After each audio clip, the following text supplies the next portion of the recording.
အားလုံးပဲမင်္ဂလာပါရှင်ရန်ကုန် Times မှပြန်လည်ကြိုဆိုလိုက်ပါတယ်ဒီကနေ့တင်ဆက်ပေးသွားမယ့်အကြောင်းအရာကတော့မြောက်ကိုရီးယားသမ္မတကင်ဂျုံအန်ရဲ့သမီးဖြစ်သူကင်ဂျူအေးအကြောင်းကိုတင်ဆက်ပေးသွားမှာပဲဖြစ်ပါတယ်မြောက်ကိုရီးယားသမ္မတကင်ဂျုံအန်ဟာ2025ခုနှစ်စက်တင်ဘာ9ရက်နေ့တရုတ်နိုင်ငံဘေကျင်းမြို့မှာကျင်းပခဲ့တဲ့ဒုတိယကမ္ဘာစစ်အတွင်းဖက်စစ်ဂျပန်တွေကိုတွန်းလှန်နိုင်ခဲ့တဲ့နှစ်80ပြည့်အထိမ်းအမှတ်အောင်ပွဲကိုတက်ရောက်ခဲ့ပါတယ်ကင်ဂျုံအန်ဟာဒီလိုကြီးကျယ်ခမ်းနားတဲ့ပွဲမှာသူ့ရဲ့သမီးဖြစ်သူကင်ဂျူအေးကိုပထမဆုံးပွဲထုတ်တက်ရောက်စေခဲ့တာတွေ့လိုက်ရပါတယ်။ကင်ဂျူအေးနဲ့ပတ်သက်ပြီးတရားဝင်ထုတ်ပြန်ထားတဲ့ကိုရေးအချက်လက်အနည်းချင်းသာရှိသလိုသူမဟာအနာဂတ်ကင်ဂျုံအန်ရဲ့နေရာကိုဆက်ခံမဲ့သူလို့လဲလူတွေကယူဆထားကြပါတယ်။ကဲဒါဆိုရင်ကင်ဂျူအေးရဲ့ကိုရေးအချက်လက်တွေအကြောင်းအရင်ဆုံးလေ့လာကြည့်ရအောင်ပါ။မြောက်ကိုရီးယားသမ္မတကင်ဂျုံအန်ဟာ2009-2010ခုနှစ်အတွင်းမှာနိုင်ငံကျော်အမျိုးသမီးဆိုတော်ဟောင်းရီဆိုဂျူနဲ့လက်ထပ်ခဲ့ပြီးတော့အခုအခါမှာသားသမီး3ယောက်ထွန်းကားထားတယ်လို့သိရပါတယ်။ကင်ဂျုံအန်ရဲ့ဒုတိယမြောက်ရှင်သွေးဖြစ်တဲ့ကင်ဂျူအေးအကြောင်းမပြောခင်သူမနဲ့တော်ဆက်တဲ့အကိုနဲ့ညီမအကြောင်းအနည်းအကျဉ်းကြည့်ကြရအောင်ပါ။တရားဝင်အတည်ပြုထုတ်ပြန်ချက်တွေမရှိရကြောင်းတောင်ကိုရီးယားထောက်လှမ်းရေးအဖွဲ့ရဲ့ယူဆချက်တွေကိုပဲကိုကားပြောပြပြီးသွားပါမယ်ရှင်။ကင်ဂျုံအန်ဟာ2010ခုနှစ်ဝန်းကျင်မှာပထမဆုံးရင်သွေးဖြစ်သားယောက်ျားလေးကိုစတင်ရရှိခဲ့တယ်လို့သိရပါတယ်။အငယ်ဆုံးရင်သွေးကိုတော့2018ခုနှစ်လောက်မှာဖွားမြင်ခဲ့တယ်လို့ခန့်မှန်းရပြီးတော့သမီးမိန်းကလေးဖြစ်နိုင်တယ်လို့လည်းဆိုကြပါတယ်။သူတို့နှစ်ဦးရဲ့အမည်အတိအကျကိုလည်းအခုချိန်ထိအတည်ပြုနိုင်ခြင်းမရှိသေးပါဘူး။ကင်ဂျူအေးဟာကင်ဂျုံအန်အများပြည်သူတရားဝင်ချပြထားတဲ့တဦးဒီသောရင်သွေးဖြစ်ပြီးတော့သူမကို2012ခုနှစ်ဝန်းကျင်မှာမွေးဖွားခဲ့မယ်လို့လည်းယူဆကြပါတယ်။ဒီအကြောင်းနဲ့ပတ်သက်ပြီးမြောက်ကိုရီးယားပြင်ပပထမဆုံးသိခွင့်ရတဲ့သူကတော့အမေရိကန်နိုင်ငံသား NBA ဘတ်စကတ်ဘောအကျော်မဟောင်းတဦးဖြစ်တဲ့ Dennis Rodman ပဲဖြစ်ပါတယ်။ကင်ဂျုံအန်ဟာ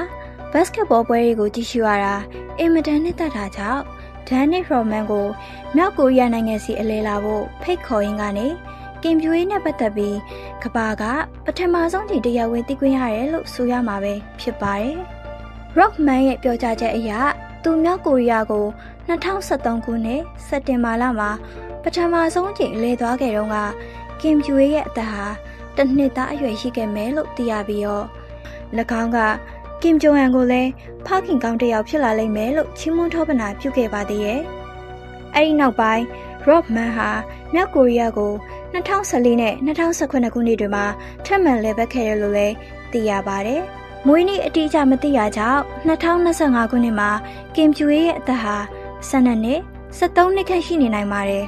။သူမဟာမြောက်ကိုရီးယားရဲ့တကယ်လူနည်းစုအထက်တန်းစားမှာမွေးဖွားကြီးပြင်းလာတာဖြစ်လို့တာမန်ပြည်သူတွေသင်ကြားခွင့်မရတဲ့ပညာရေးအဆင့်တန်းမျိုးလည်းရရှိခဲ့ပါတယ်။ဆွစ်ဇာလန်မှာပညာစည်းပူးခဲ့မှုတဲ့ဖခင်ဖြစ်သူကင်ဂျုံအန်ကြောင့်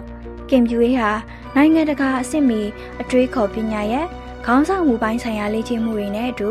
နိုင်ငံခြားဘာသာရဲ့အချို့လည်းသင်ကြားခွင့်ရထားတယ်လို့တောင်ကိုရီးယားထောက်လှမ်းရေးကဆိုပါတယ်။ကင်ဂျူအေးဟာငယ်ငယ်ရွယ်နဲ့ကြီးထွားဖွံ့ဖြိုးမှုနှုန်းမြင့်တယ်လို့ဆိုရပါမယ်။လက်ရှိသူမရဲ့အသက်12နှစ်ဝန်းကျင်မှာပဲဖခင်ဖြစ်သူကင်ဂျုံအန်ရဲ့အရက်9ဘိတ်9လက်မနီနီရှိတာကိုတွေ့ရပါတယ်။ဒါအပြင်အထက်တန်းလွာကလာတာဖြစ်လို့ကင်ဂျူရဲ့ကျမကြီးဟာအတော်ကောင်းပုံပေါ်ပြီးတော့မြောက်ကိုရီးယားမီဒီယာတွေကလည်းကင်မီသားစုဟာပျော်ရွှင်တဲ့မိသားစုတပွဲဖြစ်ကြောင်းပုံဖော်ကြလိမ့်ရှိပါတယ်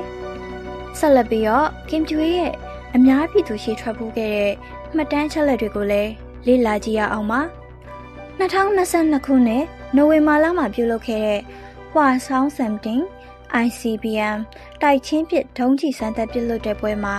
ကင်ဂျူအေးဟာပထမဆုံးချိန်လူရှိသူရှိထွက်ခွင့်ရခဲ့ပါတယ်။ယနေ့ချိန်ထိသူမဟာပြည်တွင်းအဓိကကျတဲ့ပွဲပေါင်း30ထက်မနည်းတက်ရောက်ထားတယ်လို့လည်းသိရပါတယ်။ဒုံးကျည်စမ်းသပ်ပွဲအပြင်စီရေးပြပွဲပြည်တွင်းဖွံ့ဖြိုးရေးကဏ္ဍရင်ကျေးမှုပြပွဲနိုင်ငံတော်အဆင့်ညစာစားပွဲအစရှိတဲ့ပွဲအမြောက်များကိုကင်ဂျူအေးဟာဖခင်ဖြစ်သူကင်ဂျုံအန် ထိတ်တန်းစစ်ဗိုလ်ချုပ်အရာရှိတွေနဲ့အတူတူအကြောင်းရင်းရှိတည်ငြိမ်မှုပြည့်နဲ့တက်ရောက်ထားတာကိုမှတ်တမ်းတွေတွေ့ရပါတယ်။2025ခုနှစ်ဘေကျင်းမှာပြုလုပ်ခဲ့တဲ့ပွဲကတော့ကင်ဂျူရေးရဲ့ပထမဆုံးနိုင်ငံတကာရှိလူလုံးထွက်ပြခဲ့တဲ့ပွဲဖြစ်ပြီးသူမကိုအဲ့ဒီပွဲမှာတရုတ်သမ္မတရှီကျင်းဖင်ရုရှားသမ္မတဗလာဒီမီယာပူတင်တို့နဲ့တွဲပြီးမြင်ခဲ့ရပါတယ်။ဒါဆိုကင်ဂျူရေးဟာအနာဂတ်မြောက်ကိုရီးယားသမ္မတအရာကိုဆက်ခံမဲ့သူဖြစ်လာဖို့လက်တွေ့ကြပါမလားဆိုပြီးမေးခွန်းထုတ်စရာရှိနေပါတယ်။မြောက်ကိုရီးယားသမ္မတကင်ဂျုံအန်ဟာအဝါလွန်တဲ့အပြင်ဆက်လက်တောက်တဲ့အလေးထားရှိသလိုသူ့ရဲ့ဖခင်ကင်ဂျုံအီဟာနှလုံးရောဂါနဲ့ကွယ်လွန်ခဲ့ရကြောင်းသူ့ရဲ့ကျန်းမာရေးပြဿနာပေါ်စိုးရိမ်မှုအနေနဲ့များရှိနေနိုင်ပါတယ်။အကယ်၍မတော်တဆကွယ်လွန်သွားခဲ့ရင်ကင်ဂျုံအန်တယောက်သမ္မတရာထူးကိုလွှဲပြောင်းနိုင်တဲ့သူများဆဆရှိမနေပါဘူး။သူသမီးကင်ဂျူရေးကိုလူရှိသူရှိထုံးမပြခင်ကကင်ဂျုံအန်ဟာအမားဖြစ်သူကင်မျိုးဂျုံကိုပွဲရီတက်တဲ့အခါတတွဲတဲ့ခေါ်ဆောင်လာလိမ့်ရှိပါတယ်။အသက်40ဝန်းကျင်ရှိပြီဖြစ်တဲ့ကင်မျိုးဂျုံဟာမြောက်ကိုရီးယားနိုင်ငံရေးလောကမှာအတော်အသင့်ဩဇာအာဏာရှိတဲ့ပုဂ္ဂိုလ်တစ်ဦးဖြစ်ယူဆထားကြပေမယ့်နောက်ပိုင်းပွဲတွေမှာကင်ဂျုံအန်ဟာသူမထက်သမီးဖြစ်သူကင်ဂျူရေးကိုပိုဦးစားပေးပြီးပွဲပိုထုတ်လာတာကိုသိတာလာပါတယ်။တစ်ဖက်မှာကင်ဂျူရေးအနေနဲ့အနာဂတ်မြောက်ကိုရီးယားသမ္မတရာထူးကိုဆက်ခံခွင့်ရမယ်ဆိုရင်တော့အနေနဲ့များစိန်ခေါ်မှုတွေရှိလာနိုင်ပါတယ်။ပထမဆုံးရင်ဆိုင်ရမယ့်စိန်ခေါ်မှုကကြားမှခွဲခြားမှုပါ။မြောက်ကိုရီးယားဟာအမျိုးသားရေးဝါဒကြီးဆိုတဲ့နိုင်ငံဖြစ်တာနဲ့အညီသူတို့ရဲ့နိုင်ငံတဒန်းတစ်လျှောက်အမျိုးသမီးသမ္မတဆိုတာမရှိခဲ့တာမို့ကင်ဂျူရေးအနေနဲ့သမ္မတအရာကိုဆက်ခံခွင့်ရမယ်ဆိုရင်တော့နိုင်ငံရေးနဲ့စီးရေးဆိုင်ရာအကြီးအကဲတွေရဲ့ထောက်ခံမှုရရှိဖို့မလွယ်ကူနိုင်ပါဘူး။ဒုတိယစိန်ခေါ်မှုက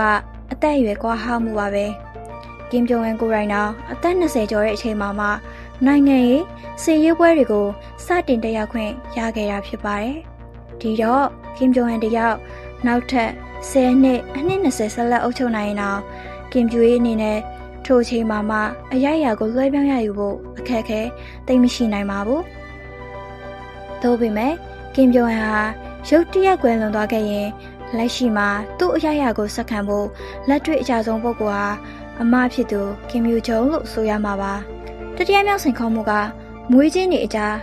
ပြိုင်ဆိုင်မှုဖြစ်ပါတယ်။ကင်ဂျူရေးသာ၃ယောက်မြောက်ကိုရီးယားသမ္မတဖြစ်လာရင်သူမရဲ့အကိုဖြစ်သူက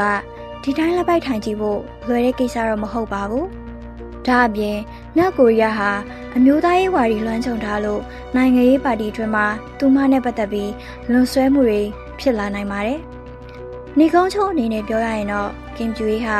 အခုခါမှပထမဆုံးချိန်နိုင်ငံတကာရှိပွဲထုတ်ခံရခြင်းဖြစ်ပြီးရော